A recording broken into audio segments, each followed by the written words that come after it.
ગાંધીનગરના નવા સચિવાલય બ્લોક નંબર 1માં કાબર પક્ષી ફસાઈ જતા ભારે અફરાતફરી મચી જવા પામી હતી। તાત્કાલિક અસરથી ફાયર વિભાગની ટીમે રેસ્ક્યુ કરી ઘવાયેલા પક્ષીને બહાર કાઢી અને સારવાર માટે પશુ દવાખાને મોકલી આપવામાં આવ્યું।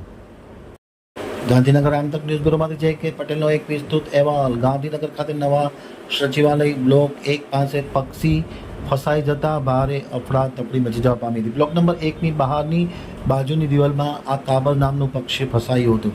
દિવાલની એક બખોલમાં તિરાડમાં લગભગ 30 મિનિટ જેટલું આ પક્ષી ફસાઈ જતા ભારે અફરાતફરી મચી જવા પામી હતી। કાબરે જાતે નીકળવાના પ્રયત્ન કરતા ગળાના ભાગે આ કાબર પક્ષી ઇજાગ્રસ્ત થયું હતું। ત્યારે સચિવાલયમાં રહેલા લોકોએ તાત્કાલિક અસરથી ફાયર વિભાગને જાણ કરવામાં આવી હતી।